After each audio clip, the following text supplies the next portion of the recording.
ನಮಸ್ಕಾರ ಸ್ನೇಹಿತರೆ, ಮತ್ತೆ ರಾಜ್ಯದ ಮುಖ್ಯವಾದ ಮಾಹಿತಿಗಳನ್ನು ಡೀಟೇಲ್ ಆಗಿ ನೋಡೋಣ. ಇತ್ತೀಚೆಗೆ ಸದನದಲ್ಲಿ RSS ಗೀತೆ ಗಾಯನ ಮಾಡಿದ್ದಕ್ಕೆ ಕ್ಷಮೆ ಯಾಚಿಸಿದಂತ DK ಶಿವಕುಮಾರ್ ಅವರು ಯಾಕೆ ಏನಾಯ್ತು ನೋಡೋಣ. ಇನ್ನು ಕರ್ನಾಟಕದ ರೀತಿಯಲ್ಲಿ ಕಾಂಗ್ರೆಸ್ ಗ್ಯಾರಂಟಿಗಳನ್ನು ಕೊಟ್ಟಿದ್ದಕ್ಕೆ ಸರ್ಕಾರದ ಬೊಕ್ಕಸ ಪೂರ್ಣ ಖಾಲಿಯಾಗಿದೆ ಎಂದು ತೆಲಂಗಾಣದ ಮುಖ್ಯಮಂತ್ರಿ ರೇವಂತ್ ರೆಡ್ಡಿ ಅವರ ಶಾಕಿಂಗ್ ಹೇಳಿಕೆ. ಎಲ್ಲ ಮಾಹಿತಿ ನೋಡೋಣ. ರಾಜ್ಯದ ಎಲ್ಲ ರೈತರಿಗೆ ಗುಡ್ ನ್ಯೂಸ್ ಕೊಟ್ಟ ಸರ್ಕಾರ. ನೀವು ಅರ್ಜಿ ಸಲ್ಲಿಕೆ ಮಾಡದೇ ಇದ್ರೂ ಕೂಡ ನಿಮಗೆ ಇದರ ಲಾಭ ಸಿಗಲಿದೆ. ಏನಿದು ಹೊಸ ಯೋಜನೆ?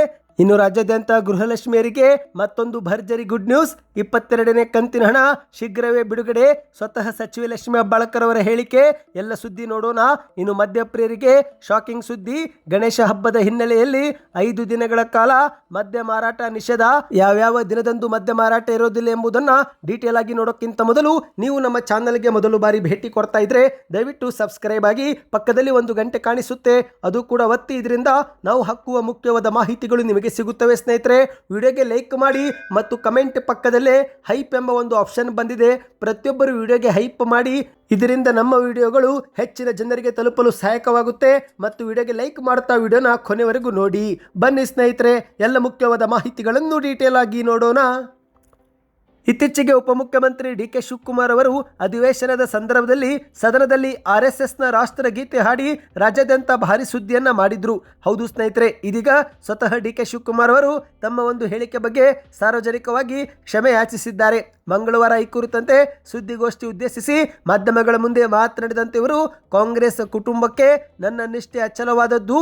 ಈ ಕುರಿತು ಯಾರಿಗಾದರೂ ಮನಸ್ಸಿಗೆ ನೋವಾಗಿದ್ರೆ ನಾನು ಕ್ಷಮೆ ಯಾಚಿಸುತ್ತೇನೆ ಎಂದು ಮಾಧ್ಯಮಗಳ ಮುಂದೆ ಹೇಳಿದ್ದಾರೆ. ಹೌದು ಗೆಳೆಯರೆ, RSS ಗೀತೆ ಹಾಡಿದ್ದಕ್ಕೆ ಕಾಂಗ್ರೆಸ್ ಮುಖಂಡ BK ಹರಿಪ್ರಸಾದ್ ಮತ್ತು ತುಮಕೂರಿನ ಶಾಸಕ ರಾಜಣ್ಣ ಸೇರಿದಂತೆ ಹಲವರು DK ಶಿವಕುಮಾರ್ ಅವರ ವರ್ತನೆಗೆ ತೀವ್ರ ಆಕ್ಷೇಪವನ್ನು ವ್ಯಕ್ತಪಡಿಸಿದ್ರು. ಈಗ ಇದೇ ಬೆನ್ನಲ್ಲೇ DK ಶಿವಕುಮಾರ್ ಅವರು ಪತ್ರಿಕಾಗೋಷ್ಠಿ ನಡೆಸಿ ಕ್ಷಮೆ ಯಾಚಿಸಿದ್ದಾರೆ. ಅಂದ ಹಾಗೆ DK ಶಿವಕುಮಾರ್ ಅವರು RSS ರಾಷ್ಟ್ರಗೀತೆ ಹಾಡಿದ್ದಕ್ಕೆ ಮಾಧ್ಯಮಗಳ ಮುಂದೆ ತುಮಕೂರು ಶಾಸಕ ರಾಜಣ್ಣ ಅವರು, ನಾವು ಏನೇ ಮಾಡಿದ್ರು ತಪ್ಪು, DK ಶಿವಕುಮಾರ್ ಅವರು ಏನೇ ಮಾಡಿದ್ರು ಸರಿ, ನಾವು ಏನು ಮಾಡುವಂತಿಲ್ಲ, ಅವರು ಏನು ಬೇಕಾದರೂ ಮಾಡಬಹುದು ಎಂಬ ಹೇಳಿಕೆಯನ್ನು ಕೊಟ್ಟಿದ್ದು. ಆ ಒಂದು ಹೇಳಿಕೆಗೂ ಕೂಡ DK ಶಿವಕುಮಾರ್ ಅವರು ಕಿಡಿಕಾರಿದ್ದಾರೆ. ಅವರು ಯಾರಿಗೆ ಸಲಹೆ ನೀಡಬೇಕು ಅವರಿಗೆ ನೀಡಲಿ, ನನಗೆ ಅವರು ಏನು ಹೇಳಬೇಕಾಗಿಲ್ಲ ಎಂದು ಮಾಧ್ಯಮಗಳ ಮುಂದೆ ಗರಂ ಆಗಿದ್ದಾರೆ. ಇದೇ ವೇಳೆ ಮತ್ತೆ ಮುಂದುವರೆದು ಮಾತನಾಡಿದಂಥ DK ಶಿವಕುಮಾರ್ ಅವರು, ಕಾಂಗ್ರೆಸ್ ಬಗ್ಗೆ ನನ್ನ ನಿಲುವು ಸ್ಪಷ್ಟವಾಗಿದೆ. ನಾನು ಯಾರಿಂದಲೂ ಕೂಡ ಪಾಠ ಕಲಿಯುವ ಅಗತ್ಯವಿಲ್ಲ. 1979ರಿಂದಲೂ ಕೂಡ ನಾನು ಕಾಂಗ್ರೆಸ್ ಪಕ್ಷದ ಬೆಂಬಲಿಗನಾಗಿದ್ದು ನನಗೆ ಯಾರಿಗೂ ಕೂಡ ಮನಸ್ಸು ನೋಯಿಸುವ ಇಷ್ಟವಿಲ್ಲ. ನನ್ನ ಜೀವನ ಬೇರೆಯವರ ಜೀವನಕ್ಕೆ ಮೆಟ್ಟಿಲುಗಳಾಗಬೇಕು. ಇದಕ್ಕೆ ಬೇಕಿದ್ರೆ ನಾನು ಕ್ಷಮಾಪಣೆ ಕೇಳಲು ಕೂಡ ಸಿದ್ಧ ಎಂದು ಮಾಧ್ಯಮಗಳ ಮುಂದೆ ಹೇಳಿದ್ದಾರೆ. ಇನ್ನಿದೀಗ ಎರಡನೇ ಮುಖ್ಯವಾದ ಮಾಹಿತಿಗೆ ಹೋಗೋಣ. ಇದೀಗ ತೆಲಂಗಾಣದ ಸರ್ಕಾರದ ಬೊಕ್ಕಸ ಪೂರ್ಣವಾಗಿ ಖಾಲಿಯಾಗಿದೆ ಅಂತೆ. ಈ ಕುರಿತಂತೆ ಸ್ವತಃ ತೆಲಂಗಾಣದ ಮುಖ್ಯಮಂತ್ರಿಯವರು ಹೇಳಿಕೆಯನ್ನು ಕೊಟ್ಟಿದ್ದಾರೆ. ಹೌದು, ಕರ್ನಾಟಕದ ರೀತಿ ಗ್ಯಾರಂಟಿಗಳನ್ನು ಜಾರಿಗೆ ತಂದಿರುವಂತಹ ತೆಲಂಗಾಣ ಸರ್ಕಾರವು ಅಧಿಕಾರಕ್ಕೆ ಬಂದ ಬಳಿಕ ಇದೀಗ ಬೊಕ್ಕಸು ಬರಿದು ಮಾಡಿಕೊಂಡು ಪರದಾಡುತ್ತಿದೆ. ಈ ಕುರಿತಂತೆ ಸ್ವತಃ ಮುಖ್ಯಮಂತ್ರಿ ರೇವಂತ್ ರೆಡ್ಡಿ ಅವರು ಮತ್ತೊಮ್ಮೆ ಅಸಮಾಧಾನದ ಮಾತುಗಳನ್ನಾಡಿದ್ದಾರೆ. ಸರ್ಕಾರದ ಬೊಕ್ಕಸ ಪೂರ್ತಿಯಾಗಿ ಬತ್ತಿ ಹೋಗಿದ್ದು, ಮಾರಾಟ ಮಾಡಿ ದೇಣಿಗೆ ಎತ್ತಲು ಕೂಡ ನಮ್ಮ ಬಳಿ ಭೂಮಿಯೂ ಇಲ್ಲ ಎಂದು ವಿಷಾದವನ್ನು ವ್ಯಕ್ತಪಡಿಸಿದ್ದಾರೆ. ಹೌದು, ಇತ್ತೀಚೆಗೆ ವಿವಿಧ ಕಟ್ಟಡಗಳ ಲೋಕಾರ್ಪಣೆ ಮತ್ತು ಭೂಮಿ ಪೂಜೆ ನೆರವೇರಿಸಿದ ಬಳಿಕ ಮಾತನಾಡಿದಂಥ CM ರೇವಂತ್ ರೆಡ್ಡಿ ಅವರು, ತೆಲಂಗಾಣ ಸರ್ಕಾರದ ಬೊಕ್ಕಸ ಪೂರ್ತಿಯಾಗಿ ಒಣಗಿ ಹೋಗಿದೆ. ನಮ್ಮ ಸರ್ಕಾರದಲ್ಲಿ ಮಾರಾಟ ಮಾಡಿ ಮತ್ತು ಹಣವನ್ನು ಸಂಗ್ರಹಿಸಲು ಯಾವುದೇ ಭೂಮಿಯೂ ಕೂಡ ನಮ್ಮ ಬಳಿ ಇಲ್ಲ. ಇಷ್ಟಾದರೂ ಕೂಡ ಉತ್ತಮ ಗುಣಮಟ್ಟದ ಶಿಕ್ಷಣ ನೀಡಲು ನಮ್ಮ ಸರ್ಕಾರ ಬದ್ಧವಿದೆ ಎಂದು ಹೇಳಿಕೆಯನ್ನು ಕೊಟ್ಟಿದ್ದಾರೆ. ಈ ಒಂದು ಹಿಂದೆಯೂ ಕೂಡ ಸರ್ಕಾರ ಆರ್ಥಿಕವಾಗಿ ಸೋತು ಹೋಗಿತ್ತು.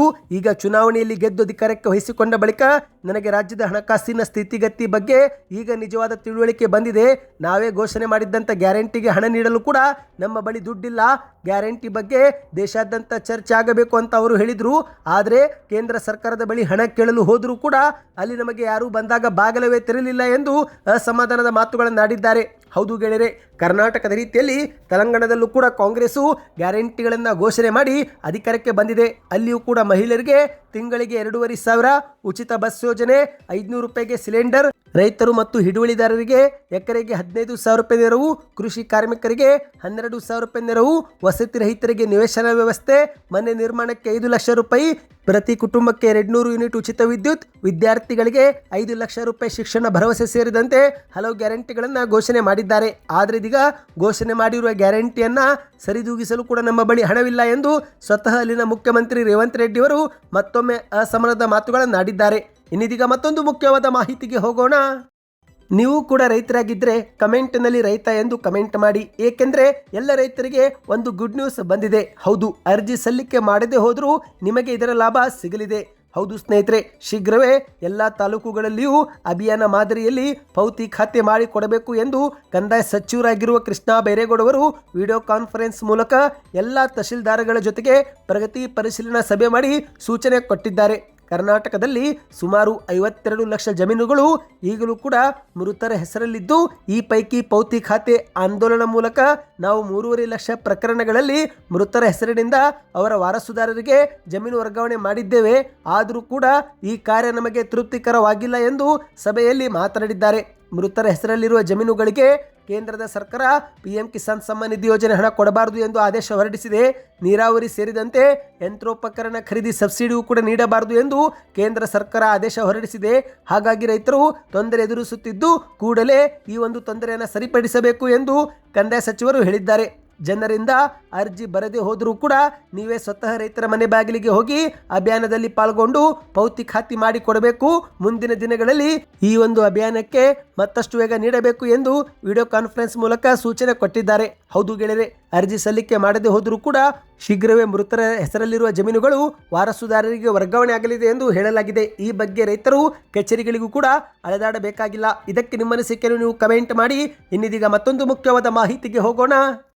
ಇಂದು ಕರ್ನಾಟಕದ ಕಾಂಗ್ರೆಸ್ ಸರ್ಕಾರ ನುಡಿದಂತೆ ಪಂಚ ಗ್ಯಾರಂಟಿ ಯೋಜನೆಗಳನ್ನು ಜಾರಿಗೆ ಮಾಡಿದೆ. ಇದರಲ್ಲಿ ಗೃಹಲಕ್ಷ್ಮಿ ಯೋಜನೆ ಮಹಿಳೆಯರಿಗೆ ವರದಾನವಾಗಿದೆ. ಪ್ರತಿ ತಿಂಗಳು ಮನೆ ಯಜಮಾನಿಯರು ತಮ್ಮ ಬ್ಯಾಂಕ್ ಖಾತೆಯಲ್ಲಿ 2,000 ರೂಪಾಯಿ ಪಡೆದುಕೊಳ್ಳುತ್ತಿದ್ದು, ಇತ್ತೀಚೆಗಷ್ಟೇ ಕಾಂಗ್ರೆಸ್ ಸರ್ಕಾರ 21ನೇ ಕಂತಿನ ಹಣವನ್ನು ಜಮೆ ಮಾಡಿತ್ತು. ಇದೀಗ 22ನೇ ಕಂತಿಗಾಗಿ ಕಾಯುತ್ತಿರುವವರಿಗೆ ಮತ್ತೆ ಒಂದು ಭರ್ಜರಿ ಗುಡ್ ನ್ಯೂಸ್ ಸಿಕ್ಕಿದೆ. ಹೌದು, ಕೆಲವು ದಿನಗಳ ಹಿಂದೆ ಅಷ್ಟೇ ಅಂದರೆ ವರಮಹಾಲಕ್ಷ್ಮಿ ಹಬ್ಬದ ಸಮಯದಲ್ಲಿ ಗೃಹಲಕ್ಷ್ಮಿ ಯೋಜನೆಯ 21ನೇ ಕಂತನ್ನು ಜಮೆ ಮಾಡಲಾಗಿತ್ತು. ಇದೀಗ 22ನೇ ಕಂತು ಕೂಡ ಜಮೆ ಆಗಲಿದೆ. ಈ ಬಗ್ಗೆ ಸ್ವತಃ ಸಚಿವ ಲಕ್ಷ್ಮೀ ಹೆಬ್ಬಾಳ್ಕರ್ ಅವರು ಭರವಸೆ ಕೊಟ್ಟಿದ್ದಾರೆ. ಹೌದು ಗೆಳೆಯರೆ, ಲಕ್ಷ್ಮೀ ಹೆಬ್ಬಾಳ್ಕರ್ ಅವರು ಇನ್ನು ಕೆಲವೇ ದಿನಗಳಲ್ಲಿ 22ನೇ ಕಂತನ್ನು ಕೂಡ ಬಿಡುಗಡೆ ಮಾಡಲಾಗುತ್ತೆ ಎಂದು ಭರವಸೆ ಕೊಟ್ಟಿದ್ರು. ಆಗಸ್ಟ್ 27ರಂದು ಗಣೇಶ ಹಬ್ಬದ ವೇಳೆನೇ ಈ ಒಂದು ಹಣ ಜಮೆ ಮಾಡುತ್ತೇವೆ ಎಂಬ ಹೇಳಿಕೆಯನ್ನು ಕೊಟ್ಟಿದ್ರು. ಇದೀಗ ಲಕ್ಷ್ಮೀ ಹೆಬ್ಬಾಳ್ಕರ್ ಅವರ ಭರವಸೆಯಂತೆ ಇನ್ನೆರಡು ದಿನಗಳಲ್ಲಿ 2,000 ರೂಪಾಯಿ ಜಮೆ ಆಗುವ ಸಾಧ್ಯತೆ ಇದೆ ಎಂದು ಹೇಳಲಾಗುತ್ತಿದೆ. ಹೌದು, ವರಮಹಾಲಕ್ಷ್ಮಿ ಹಬ್ಬ ದಿನದಂದು 2,000 ರೂಪಾಯಿ ಮತ್ತು ಗಣೇಶ ಹಬ್ಬದ ಸಮಯದಲ್ಲಿ 2,000 ರೂಪಾಯಿ. ಈ ಮೂಲಕ ಆಗಸ್ಟ್ ತಿಂಗಳಲ್ಲಿ ಮಹಿಳೆಯರು ಒಟ್ಟು 4,000 ರೂಪಾಯಿ ಪಡೆದುಕೊಂಡಂತಾಗುತ್ತೆ. ಸ್ನೇಹಿತರೆ, ನಿಮ್ಮ ಖಾತೆಗೆ ಈಗಾಗಲೇ ಆಗಸ್ಟ್ ತಿಂಗಳಲ್ಲಿ 2,000 ರೂಪಾಯಿ ಜಮೆ ಆಗಿದ್ರೆ ಕಮೆಂಟ್ನಲ್ಲಿ ಎಸ್ ಎಂದು ಕಮೆಂಟ್ ಮಾಡಿ. ಇದರಿಂದ ಒಂದು ಉತ್ತಮ ಫೀಡ್ಬ್ಯಾಕ್ ಸಿಗುತ್ತೆ. ಇನ್ನು ಇದೀಗ ಕೊನೆಯ ಮುಖ್ಯವಾದ ಮಾಹಿತಿಗೆ ಹೋಗೋಣ. ಗಣೇಶ ಹಬ್ಬದ ಹಿನ್ನೆಲೆಯಲ್ಲಿ ಮದ್ಯಪ್ರಿಯರಿಗೆ ಶಾಕಿಂಗ್ ಸುದ್ದಿ. 5 ದಿನಗಳ ಕಾಲ ಮದ್ಯ ಮಾರಾಟ ನಿಷೇಧ.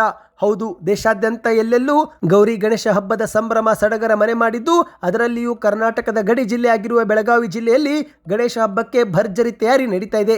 ಇದೇ ಒಂದು ಹಿನ್ನೆಲೆಯಲ್ಲಿ ಗಣೇಶ ಹಬ್ಬಕ್ಕಾಗಿ ತಯಾರಿ ಭರದಿಂದ ಸಾಗಿದ್ದು, ಇದೇ ವೇಳೆ ಬೆಳಗಾವಿಯಾದ್ಯಂತ ಮದ್ಯ ಮಾರಾಟ ನಿಷೇಧ ಎಂದು ಘೋಷಣೆ ಮಾಡಲಾಗಿದೆ.